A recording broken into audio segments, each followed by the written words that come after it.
1. What is a real career? Hello everyone. In the workplace, we talk about career planning. In business, we talk about grand ventures. But have you ever wondered, what is the ultimate venture of life? If we compare achieving Buddhahood to a company going public, what exactly are the business operations we need to handle?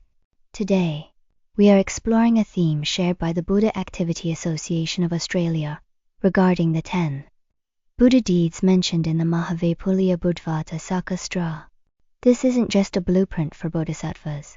It's an operating manual for every ordinary person drifting in the sea of karma. As the master noted in his lecture, by acting in this way, you will become a Buddha in the future. This is the Buddha cause. Plant this seed, and you will eventually reap the Buddha fruit. Many feel Buddhahood is a distant dream, but Buddha deeds are hidden in our every single thought. For the next 20 minutes, please relax as we audit our Buddha career together. Part 2. Wisdom in simple terms. The first 5 Buddha deeds. First, we must understand that Buddha deeds are not rigid dogmas. They are flexible and full of warmth. Guidance at the right moment. Buddhist timing management. The master made a great point. Guidance at any time doesn't mean lecturing every passerby. Real Buddha deed is about the right season. Just as in the Lotus Sutra, if someone is arrogant, the Buddha remains silent. Why? Because the time isn't ripe. Speaking might actually harm them. The first rule is mastering the timing to help others enter right practice. Appearing in dreams, the late-night virtuous root wake-up call. Some people have heavy karmic obstacles.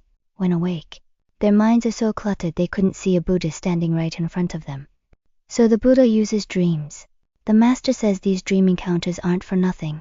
They are meant to awaken ancient virtuous roots, like watering a tiny sapling you planted long ago, expounding the unheard, breaking the information gap. Why speak of teachings people haven't heard? It's to sever doubt. That, moment of sudden realization is the beginning of true wisdom. Liberation for the regretful, healing giver's remorse. The master gave a vivid example. Someone wants to give, but after giving, they feel a sting of regret. This is called fettered by remorse. Why the regret? Because of a lack of faith. A Buddha deed is telling this person, you haven't lost anything. You have gained something on a much higher level. Manifesting a majestic form. Visual therapy for negative mindsets. If those around you are greedy, arrogant, or distracted, the Buddha manifests a majestic form. This splendor creates a gravitational pull of the heart, allowing sentient beings to grow their virtuous roots the moment they witness beauty. Part 3. Advanced practice Mara's interference and the middle way. These next deeds are level-up challenges involving psychological defense and the power of vows. Countering Mara's interference. The master taught that when Mara affairs negativity, interference arise.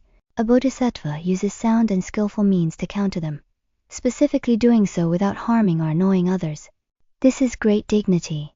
In life, when you face malice or setbacks, can you resolve them without hurting the other party? If so, you are performing a Buddha deed.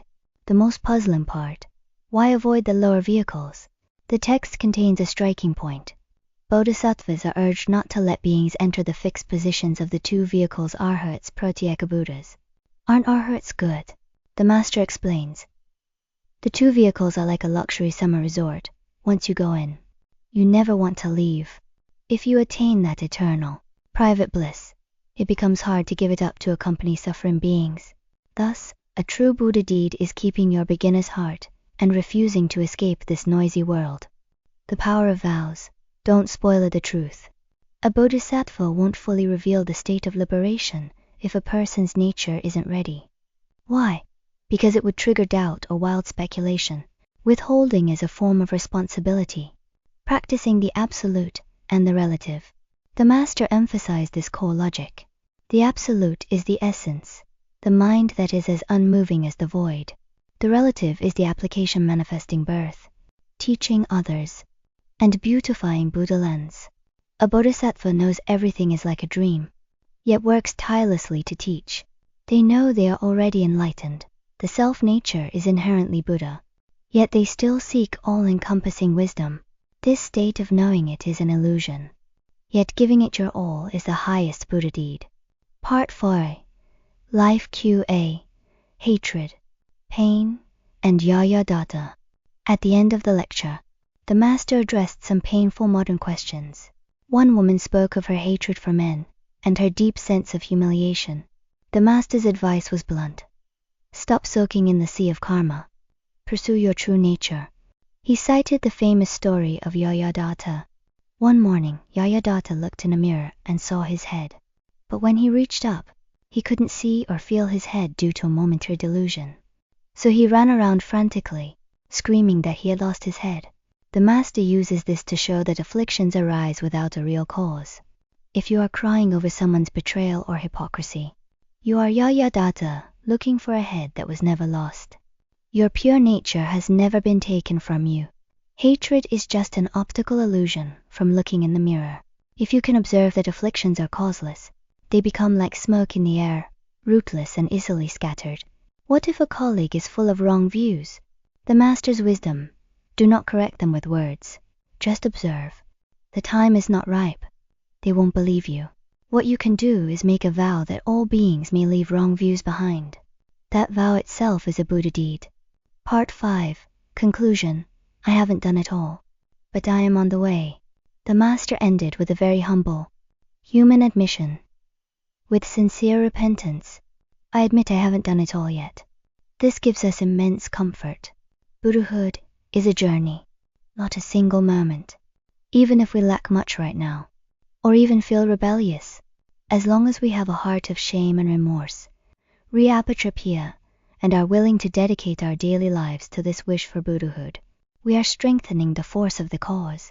Before you go today, try to check yourself against these deeds. Did I keep my mouth shut when I shouldn't have spoken? Right timing. When tangled in a worry, did I realize it was causeless? Liberation. Inside my void-like mind, did I love my life earnestly? Absolute. Relative. Buddhahood isn't about becoming a motionless stone statue. It's about becoming the person most capable of benefiting the world. Thank you for listening. May we all create the most real Buddha deeds in this illusory world. See you next time.